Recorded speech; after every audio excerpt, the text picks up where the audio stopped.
En el invierno muchos bebés son hospitalizados por el diagnóstico de bronquiolitis y algunos de ellos lamentablemente no sobreviven, sobre todo cuando se dan temporadas de alto frío. Les revelaré en este video los signos tempranos de bronquiolitis que muchos pasan por alto. Te hablaré acerca de la nueva protección que ha recomendado la OMS en el 2025 para hacerle frente a la bronquiolitis.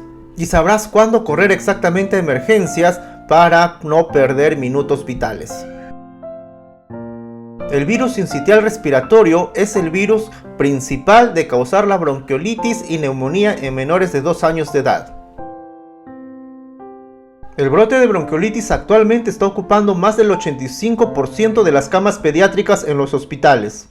El clima interfiere con esto. Hacerle frente a un frío prolongado más hacinamiento dará como resultado un contagio explosivo. Se da la entrada de este virus invadiendo la mucosa nasal y los bronquios.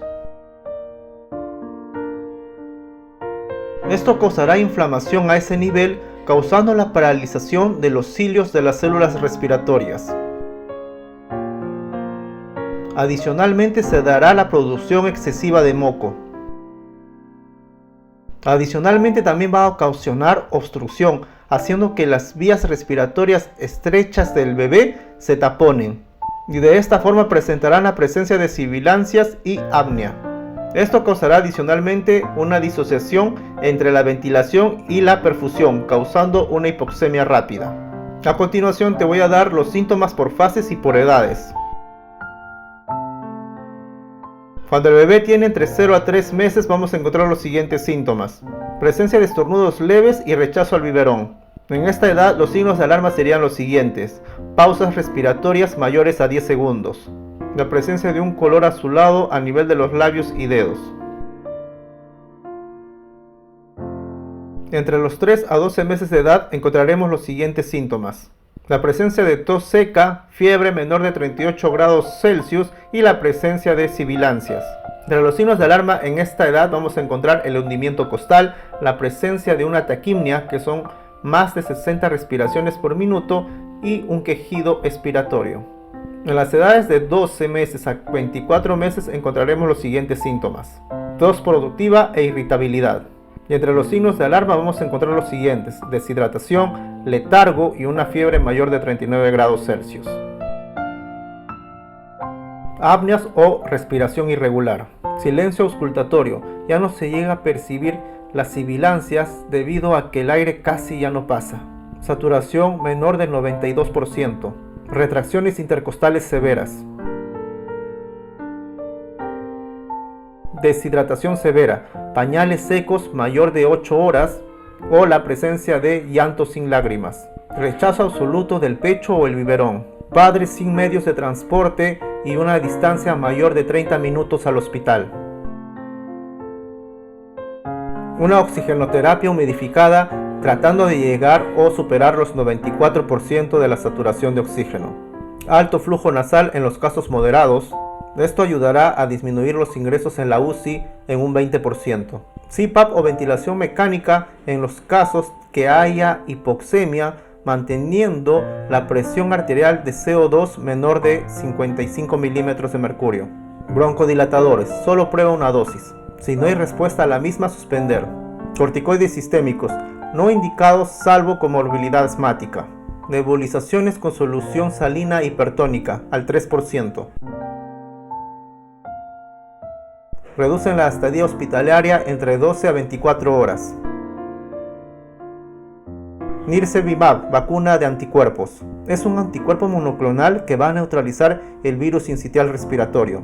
La dosis es una sola inyección intramuscular, la cual brindará protección a los lactantes por más de 5 meses. Esta vacuna es muy recomendada para aquellos bebés que nacen durante las temporadas donde abunda el virus sincitial respiratorio. Hay una vacuna materna denominada BRS-PrEF, la cual se va a administrar a las gestantes. Aquellas gestantes que estén dentro de las 24 y 36 semanas de gestación. De esta forma los anticuerpos placentarios protegerán al bebé hasta los 6 meses de edad. Lactancia exclusiva los primeros 6 meses. Reduce la hospitalización hasta un 40%. Ventilación cruzada. Ventilación cruzada. 10 minutos cada 3 horas en invierno, incluso con el frío. Evitar el humo de la leña y del cigarro. Irritan la mucosa y duplican el riesgo de una bronquiolitis severa. Lavado de manos antes de manipular al bebé. Es importante utilizar alcohol en gel mayor del 60%. Aislar a los hermanos del bebé que tengan catarro. El virus se puede transmitir incluso 2 días antes de toser. Muy importante tener el calendario vacunal completo. Por ejemplo, el de la influenza y del neumococo, y de esta manera se evitará las coinfecciones. Si conoces a alguna familia que tenga un bebé menor de 2 años en casa, te sugiero que les compartas este video. Antes no te olvides darle me gusta al video y suscribirte al canal. A continuación, algunos mitos al respecto. La bronquiolitis siempre se cura con jarabes. Falso, los jarabes antitusígenos están contraindicados para esta enfermedad. Suprimen el reflejo de la tos, lo cual es muy importante para drenar el moco que se encuentra en los bronquios. Segundo mito, si no hay fiebre no es grave. Falso, el 30% de los casos severos cursan a febriles. Es muy importante vigilar los signos respiratorios. Tercer mito, el nebulizador con suero fisiológico no ayuda. Falso, las nebulizaciones salinas humidifican las secreciones y favorecen su expulsión. Cuarto mito, solo los prematuros se complican. Falso, prematuros y cardiópatas son un alto grupo de riesgo, pero llegan a alcanzar un 40% los pacientes hospitalizados que previamente se encontraban sanos y que no eran prematuros. Último mito, la vacuna materna podría afectar al feto. Falso, los estudios e investigaciones en fase 3 demuestran que el riesgo de esta vacuna sería muy similar a la DTPA que se usa en las gestantes. A continuación, algunas preguntas que contestaré que he escuchado a muchos padres de familia. ¿Necesito alguna receta para vacunarme contra la bronquiolitis? Actualmente se está valorando introducirla en el esquema vacunal del Perú y poco a poco ya estará en los mismos. ¿Sirve el remedio casero de eucalipto? Vapor tibio puede aliviar la congestión, pero nunca sustituyas el oxígeno médico si hay hipoxemia. ¿Cuánto dura el efecto de la vacuna materna para la bronquiolitis? Alrededor de 6 meses. Soy el Dr. Apari, gracias por ver este video. Si te gustó, dale me gusta, suscríbete al canal y activa las notificaciones. Y sobre todo, compártelo a aquellas familias que tú conozcas que tengan bebés menores de 2 años de edad. Hasta pronto.